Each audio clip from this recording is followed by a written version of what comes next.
സാധാരണ എപ്പോഴും ഓണത്തിനൊക്കെ കസവ് സാരിയാണല്ലോ കൊടുക്കാറ്. ഇപ്രാവശ്യം ഞാൻ ഈ കസവൊക്കെ ഒന്ന് മാറ്റിയിട്ട് ഇതിന് ചെറിയൊരു മോഡൽ ലുക്ക് കൊടുക്കാമെന്ന് വിചാരിച്ചു. ഇതിപ്പോൾ നല്ല വീതിയുള്ള സാരിയാണ്, 47 ഇഞ്ചസ് വരുന്നുണ്ട്. ഇതിൽ നിന്നൊരു 7 ഇഞ്ച് പോയാലും എനിക്ക് ഒട്ടും ഷോർട്ട് വരത്തില്ല, അത്രക്കുള്ള ഹൈറ്റ് എനിക്കുള്ളൂ.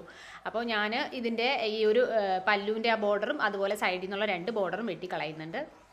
ഇതിനപ്പോൾ ഞാൻ ശരിക്കും ഒരു പ്ലെയിൻ സാരി പോലെ കൺവേർട്ട് ആക്കി എടുക്കുന്നുണ്ട്. അപ്പോൾ ഇങ്ങനെയൊക്കെ ചെയ്യാൻ വേണ്ടിയിട്ടാണെങ്കിൽ വളരെ വില കുറഞ്ഞ സാരികൾ കിട്ടും. ഇത് നല്ല വില കുറഞ്ഞതാണ്, നമുക്ക് ആ കസവിൻ്റെ ആ ഒരു ക്വാളിറ്റി കാണുമ്പോൾ തന്നെ അറിയാം.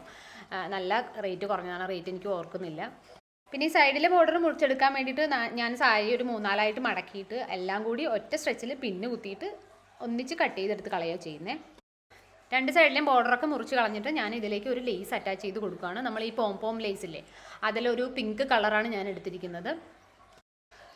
ഈ സാരിയുടെ സൈഡ് അങ്ങനെ ഒന്ന് ഫോൾഡ് ചെയ്തിട്ട് അതിൻ്റെ ചുറ്റുമായിട്ട് ഞാൻ ഈ ഒരു പോം ലേസ് വെച്ച് പിടിപ്പിക്കുന്നുണ്ട്. ഈ ലേസും ഞാൻ നാട്ടിൽ നിന്ന് മേടിച്ചതാണ്. ഗൾഫിലൊക്കെ ഇതിന് അത്യാവശ്യം നല്ല റേറ്റ് ഉണ്ട്. ഒരു പാക്കറ്റിന് 185 റുപ്പീസായിരുന്നു ആയത്. പിന്നെ ഒരു സാരിക്ക് വെച്ചതിന് ശേഷം കുറേ അധികം ബാക്കി വന്നിട്ടുണ്ട്. ഇനി ഒരു സാരിക്കും കൂടെ വേണമെങ്കിൽ കവർ ചെയ്യാൻ പറ്റുമെന്ന് തോന്നുന്നുണ്ട്.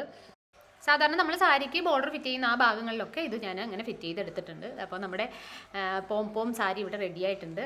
ഇപ്പോൾ ലേസിൻ്റെ അതേ ഷെയ്ഡിലുള്ള ഒരു ആൾട്ടർനേറ്റ് ബ്ലൗസിനോടൊപ്പമാണ് ഞാനിത് പെയർ ചെയ്തിരിക്കുന്നത്. ഇപ്പം ഇങ്ങനെ ചെയ്തെടുക്കുമ്പോൾ നമുക്ക് എപ്പോൾ വേണമെങ്കിലും ഉടുക്കാൻ പറ്റുന്ന ഒരു ലുക്കിലായിട്ടുണ്ട് ഇത്. എനിക്കെന്തായാലും ഒത്തിരി ഇഷ്ടമായി. അപ്പോൾ നിങ്ങൾക്ക് ഇഷ്ടപ്പെട്ടിട്ടുണ്ടെങ്കിൽ ഷെയർ ചെയ്യാനും കമൻറ്റ് ചെയ്യാനും സബ്സ്ക്രൈബ് ചെയ്യാനും ഒന്നും മറക്കരുത്. അപ്പോൾ പുതിയൊരു വീഡിയോ ആയിട്ട് ഉടനെ കാണാം. അതുവരേക്കും എല്ലാവർക്കും ബൈ ബൈ.